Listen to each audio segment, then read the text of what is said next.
Hello everyone. Let's start our new topic, that is Goods and Service Tax, that is GST.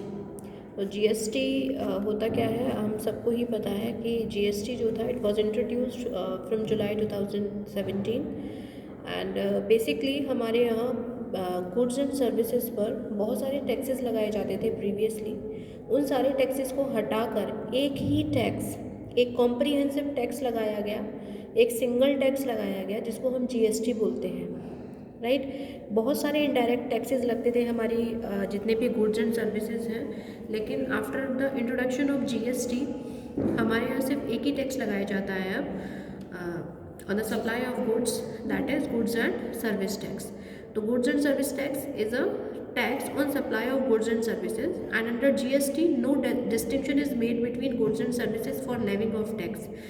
जो भी हम tax लगाते हैं उनमें कोई भी डिस्टिंक्शन नहीं है, सबके ऊपर टैक्स लगेंगे। जो भी आप गुड्स एंड सर्विसेज प्रोड्यूस कर रहे हैं और सप्लाई करते हैं उनके सबके ऊपर आपका जो टैक्स है वो लगता है, और ये जो टैक्स है it is levied by central और स्टेट गवर्नमेंट, राइट। इसके बाद जो आपका GST है इसके कुछ की फीचर्स दिए हुए हैं यहाँ पर, like first is the territorial spread of GST in whole country. आपकी होल कंट्री में GST एप्लीकेबल है, राइट। जितने भी आपकी टेरिटरीज हैं, जितने भी आपका एरियाज़ हैं, हर जगह आपकी GST एप्लीकेबल है। GST जो होती है on the supply of goods, हम गुड्स एंड सर्विसेज सप्लाई करते हैं उन सारे गुड्स एंड सर्विसेज पर आपका GST लगता है। GST जो है एक डेस्टिनेशन बेस्ड कंजम्पशन टैक्स है, मीन्स जहाँ पर प्रोड्यूस हो रहा है वहाँ आपका टैक्स नहीं लगेगा, लेकिन जहाँ हम कंज्यूम कर रहे हैं उस पर्टिकुलर गुड को वहाँ GST एप्लीकेबल होती है, राइट।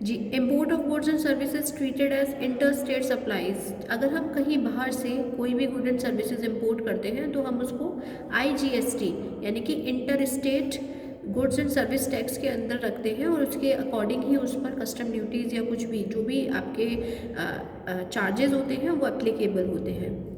आपकी जो GST होती है वो CGST, SGST, IGST ये होती है, और ये CGST सेंट्रल लेवल पर लगती है, SGST स्टेट लेवल पर, और IGST inter state.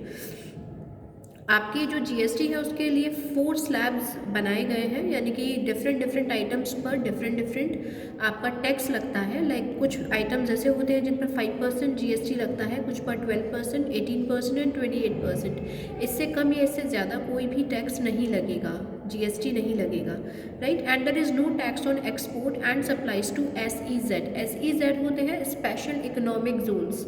Special economic zones वो जोन्स होते हैं जहाँ पर specially they are designed for setting up industrial units, जिनको हम स्पेशली इंडस्ट्रियल यूनिट्स को सेटअप करने के लिए यानी कि मान लीजिए सरकार आपसे कहती है कि कुछ स्पेशल इकोनॉमिक जोन्स हैं, अगर आप यहाँ पर इंडस्ट्री सेट करते हैं then there is no liability on you that you will have to pay the taxes, right। So many facilities are provided by the government if you are setting your industries in special economic Jones. तो अगर आप special economic Jones के अंदर आपकी industries आती हैं तो there is no need to pay GST on your goods and services, right. तो ये होते हैं की फीचर्स ऑफ GST। तो here we have completed our chapter, right। There are some questions given at the end of your chapter, you please do it at your home। And इसमें काफ़ी सारी चीज़ें दी गई हैं, लाइक ये आपको chain store और मल्टीपल शॉप्स का एक क्वेश्चन दिया हुआ है, मेल ऑर्डर रिटेलिंग का दिया हुआ है, ऑटोमेटिक वेंडिंग मशीन का दिया हुआ है। These are the value based question which are very helpful in your examination as well. So please go through the book, go through the questions which is given after the completion of your chapter। Thank you so much।